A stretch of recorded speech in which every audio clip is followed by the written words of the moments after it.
Hello students, in this video I am going to continue the line by line explanation of your chapter 3rd from your book Hornbill for class 11th.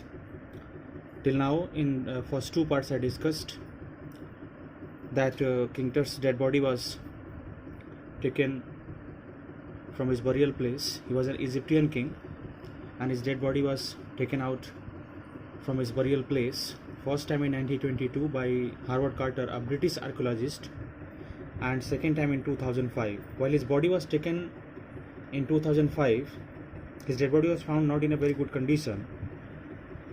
So Jahi Hawass, the Supreme Council, the Secretary of Supreme Council of Antiquities of Egypt, he says that the bad condition of this mummy is just because what Carter did in 1922 with this dead body. What he did, while Howard Carter took that body out of the ground, burial place, actually you can say burial chamber, King Tut's dead body was kept in a coffin, 3-nested coffin, and it was taken out of the ground after 3,300 years after his death. That's why his body has affixed because of ritual resins. Body has almost the bottom portion of his body has almost cemented to the bottom of that coffin. So to take that body out of the coffin for investigation, he was forced to rip the body parts to sever the joints, major joints of the body like knees, elbows, neck. He separated the body, and that's why the body was now in very bad condition while it was found again in 2005. Howard Carter discovered the body in 1922 for the purpose to make investigation and to know the reason of King Tut's death.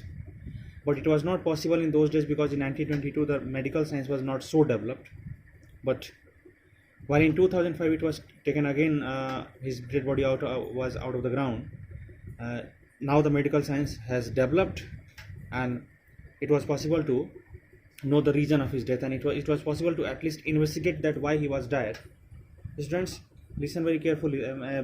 Always focus about this point, that why his body has been is a matter to investigate, because so many you may imagine that there might have been so many kings died in Egypt, but why only King Tut's dead body was being investigated on a priority basis? Because he was the last heir, he was the last king of his dynasty, and after his death his dynasty got over. A complete dynasty was over here. So that's why there is a chance of conspiracy, there is a chance of murder. His enemies might have thought that he is the last king of his dynasty, and if he dies, then we will easily capture his kingdom. That may be the planning and conspiracy of his King Tut's enemy kings and emperors. That's why it was a matter to be investigated.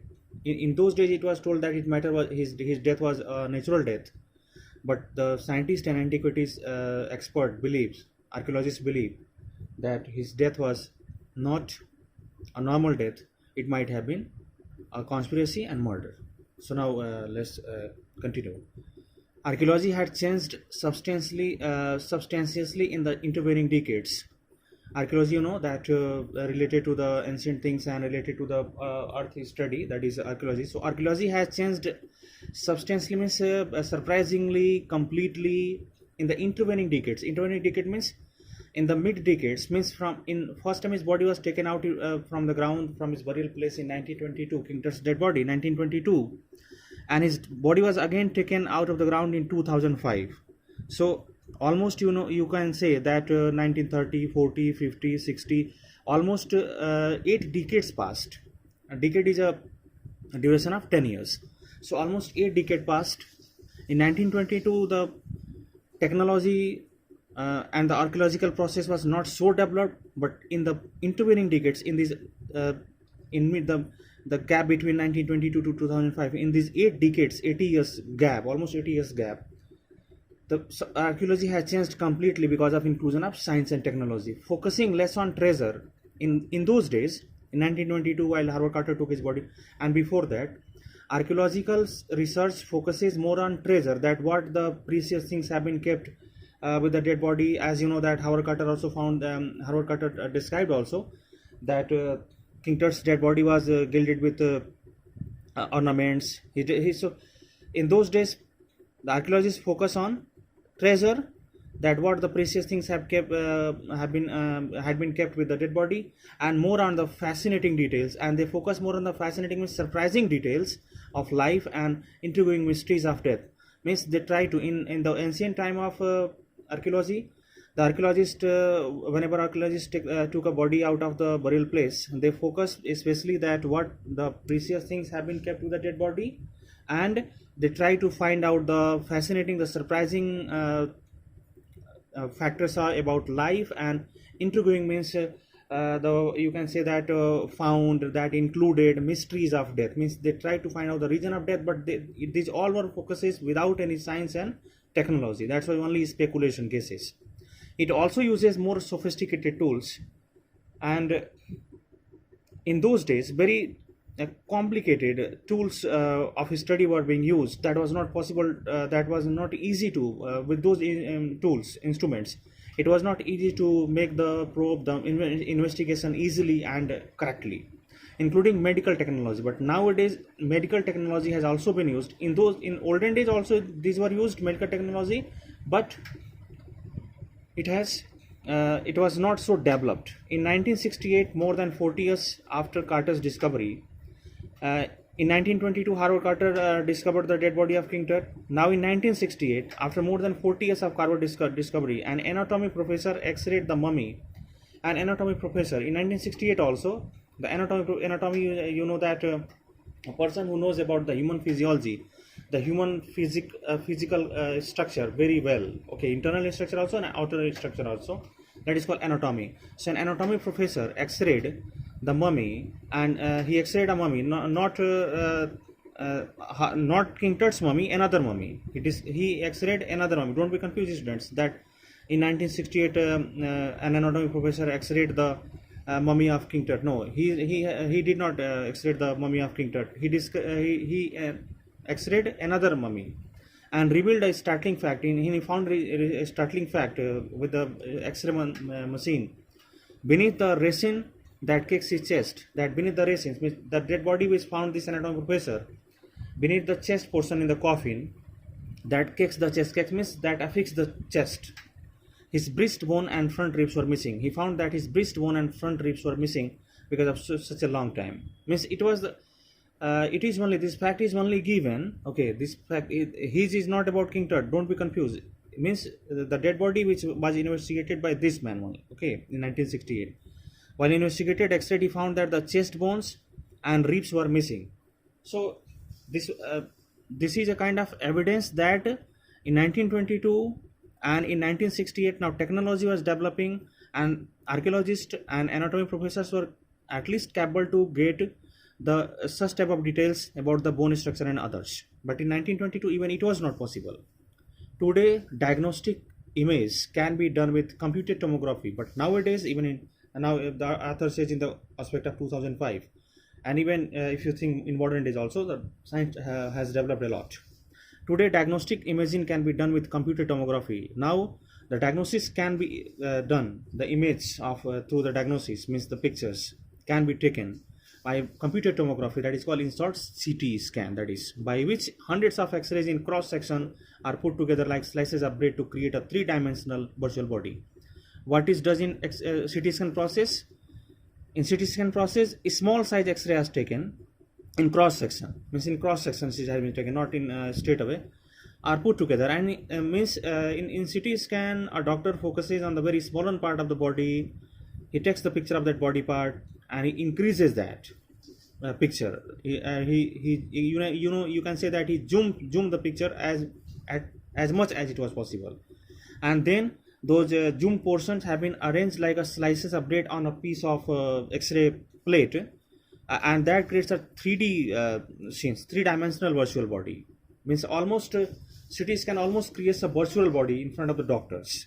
What more would a CT scan reveal of that the X-ray?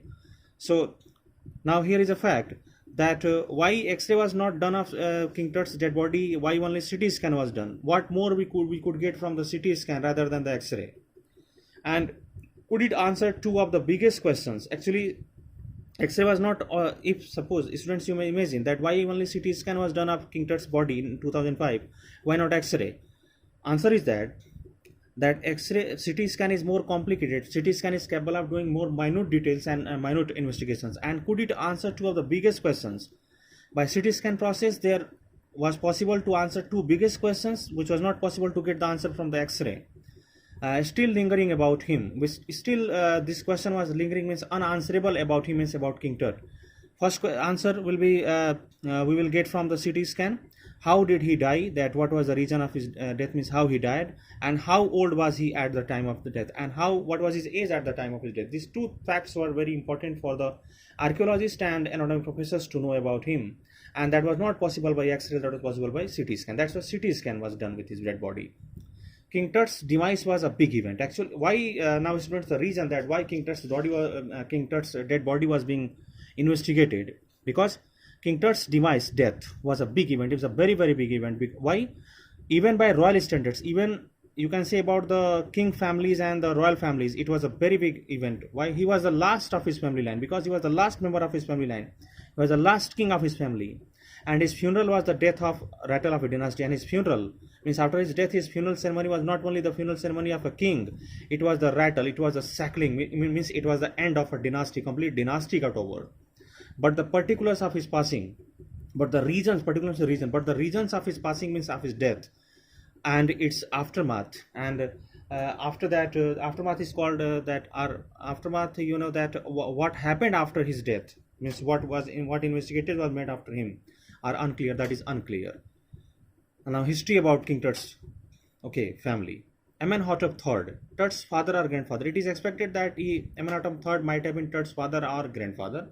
Was a powerful pharaoh, is a very powerful king, pharaoh, who ruled for almost 4 decades. Who ruled means Amenhotep III ruled in Egypt for almost 4 decades, means 40 years, at the height of the 18th dynasty, golden age. And that could be understood that was the 18th dynasty of King Tut's family. He was the 18th king of King Tut's family, and it was the golden age also of Egypt. Means his kingdom of 40 years was wonderful. His son Amenhotep IV, and after Amenhotep III, his son came Amenhotep IV, succeeded him, that took charge after him, and initiated one of the strangest period, and he started one of the strangest, very strange period in the history of ancient Egypt.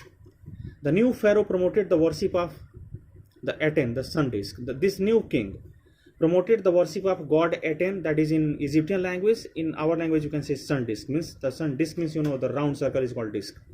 Changed his name to Akhenaten, and that's why he changed his name from Amenhotep IV to Akhenaten, because Aten, it is called Akhenaten. So there is Aten. It is so Aten is Sur, that is sun. Aten here. That's why it changed his name Akhenaten. Aten came here, or servant of Aten. It means the servant of Aten means the servant of God Sun, and moved the religious capital from the old city of Thebes to the new city of Akhenaten. And he also changed the capital of Egypt.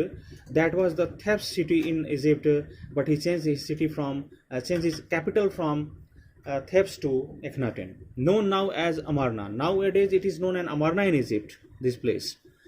He further shocked the country by attacking Ammon, and now this king was trying to change the religious belief of the Egyptian people, and he further shocked the country by attacking Ammon.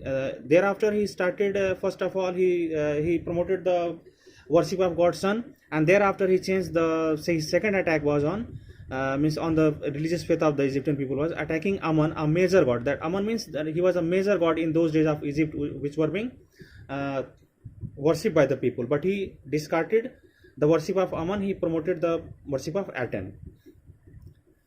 Smashing his image, this king smashes the image of Ammon god and closing his temples, and in order to close his temples also, god Ammon. It must have been a horrific time, said Ray Johnson, director of University of Chicago Research Center in Luxor. Later on, giving his point of view on this incident about King Amenhotep IV and his activities, Ray Johnson was director of University of Chicago Research Center in Luxor. He said that it was a horrific time. It was said by Ray Johnson that it was a very bad time. The site of ancient Thebes, The you know that the ancient Thebes city, which was very beautiful, if you see, it was looking very attacking. The family that had ruled for centuries was coming to an end, and Ray Johnson has written that the family uh, who ruled on Egypt for centuries was coming to an end actually, and then Akhenaten went to a little wacky, and then he further wrote that Akhenaten perhaps became a little bit of wacky means mad. That's why he was taking such type of uh, that such type of joking, and he was making fun of himself, and he was shattering the faith of old faith of Egyptians. Thank you, students.